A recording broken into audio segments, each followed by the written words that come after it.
Hello, hello, and welcome, welcome back to a talk with Dr. Pamela Smith as we talk about everything love, relationship. I'm here to help you find it, keep it, enhance it. You know what I do. Thank you for joining me. All right, now you guys know I have been doing the talk. This is all about my talking to you about this situation with Michael, okay?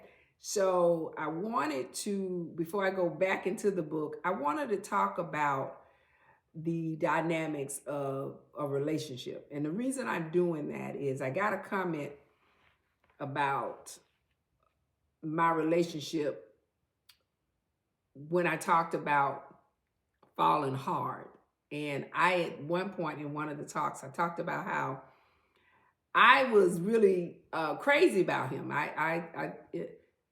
At the time we had the relationship because he was good to me. Um, and I guess just mentioning that, if it was the question was the dynamic of the sex and the relationship, what made it so exciting.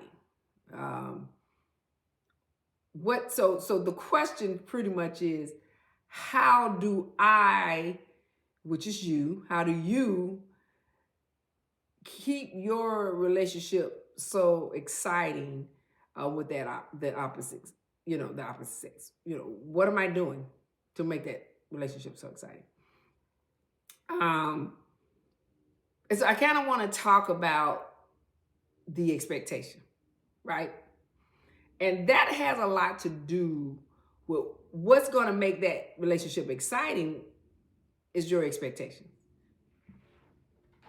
If you're expecting somebody to do something and be so great at it, um, it may let you down.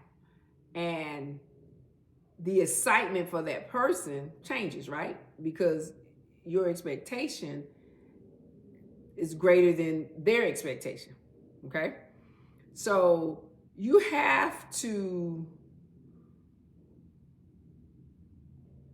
kind of minimize your expectation.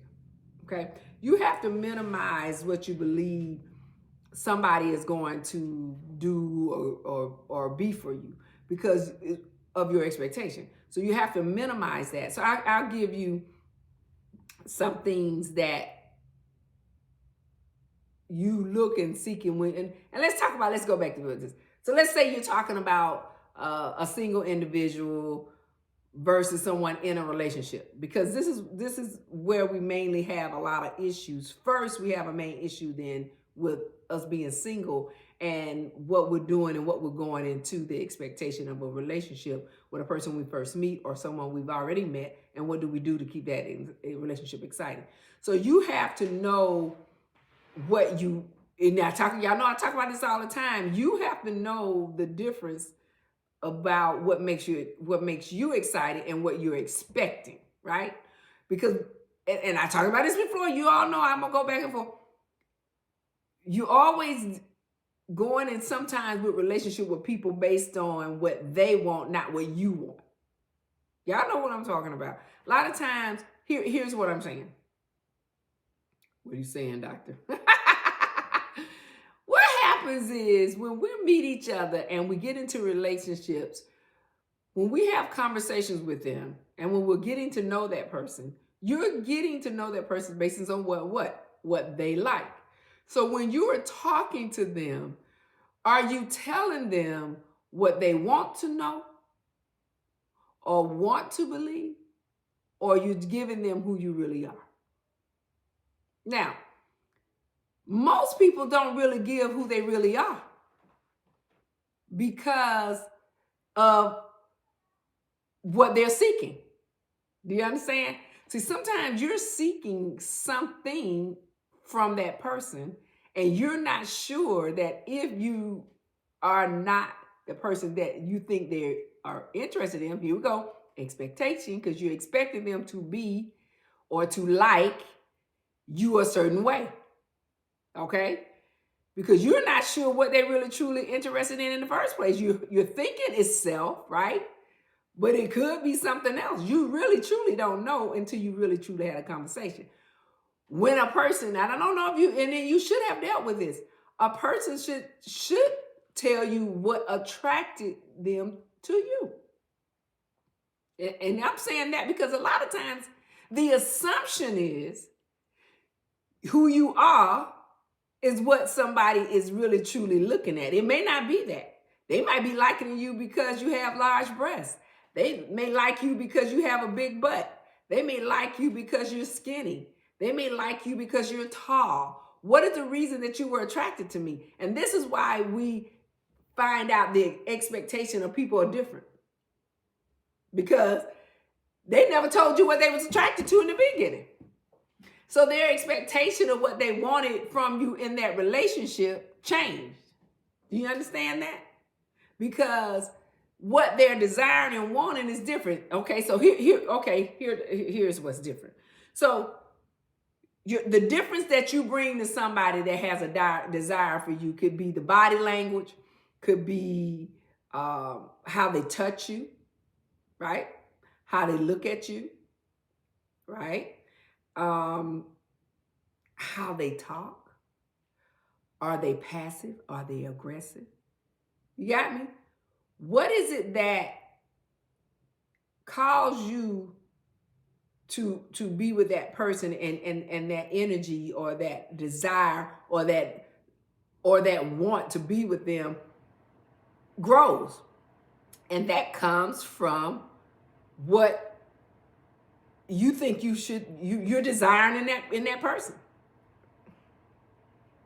So I kind of wanted to get you to understand that who you are, because y'all talk about this all the time. Y'all know I talk about this all the time. Who you are is what is going to bring a person and their desire to you. Who you are and how you are. But when you change who you are and how you are, is what causes the relationship to change. So if you're seeking for that relationship to be exciting and desirable, then you've got to do the things that it takes to keep exciting and desirable. Which is what? Being the person that makes it exciting. Do the things that make it exciting. Have fun with ways to make it exciting. It involves being evenly keeled. Because you can't expect this person to always satisfy your needs or always satisfy what you want, and then this person don't have to do anything. And that's where the issues of relationships come in. That's where our expectations change from one to the next. Okay? Now, let's talk about that. Okay? All right, love doctor, what are you saying? So, when you begin to get into romantic relationships, right? You're seeking to have passionate love. But when you're seeking to have passionate love, do you have the understanding that that's what you're receiving back? Because you're assuming and you expect it to be the same. And that's why a lot of times you all have a letdown. You all have a letdown because you're saying, oh, wait a minute, I thought this person was like this. That doesn't necessarily that person's going to be like that. So remember, I talk about that in the book. Remember the book. Make sure you look at the link in the description to get that downloaded instantly right now. And I talked about the energy that I had with Michael. Well, where did that energy come from? The energy I felt like came is because I didn't really expect the relationship to go more than what it was doing. Okay. Why? Because I didn't see him that much, right? So how was it going to, how was that I and he were going to even be in a greater position of passionate love or great energy down the road? Because I didn't know, even though I talked to him that meant the time, if we was going to ever go out or not. Okay? Because, like I said, it took 6 months before we ever went out. But here's what you can do when you are seeking to have and meet and looking for or desiring. When it comes to relationships and you're looking for a better, exciting individual in your life, you have to look for your type of excitement. Because see, me, I'm happy majority of the time. I smile majority of the time. No matter what I'm going through, I'm going to figure it out, and I'm going to deal with it, and I'm going to move on. I'm not going to let y'all mess up my day. You're not messing up my day. So you have to make sure that when you're bringing people into your life, that they're going to bring you excitement, that they're going to bring you happiness, that you can have great conversation, that you can have great talks. Because that was one of the things that I had with Michael, was great talks. So look for someone that's going to give you great conversation, give understanding of what you're experiencing and what you're going through, and talk about what you like and you don't like, and be honest. You see, so once you're honest about what you like, don't like, what you're expecting and don't expecting, and what you see and desire, and what attracted me to you, the relationship will be greater. And you'll have a great relationship. So I just wanted to talk about your expectation of who you are and what you should be seeking when you're looking for relationships, okay? So you've been with the Love Doctor. Thank you for joining me. I will be back because I'm going to do another talk, and we're going to get back into the book. We'll, I don't know which one I'm going to do, but we're going to talk. So thank you for being with me. You've been with Dr. Pamela Wise Smith. Again, I look forward to talking to you soon. Remember, relationships is about being happy and being at peace. Okay?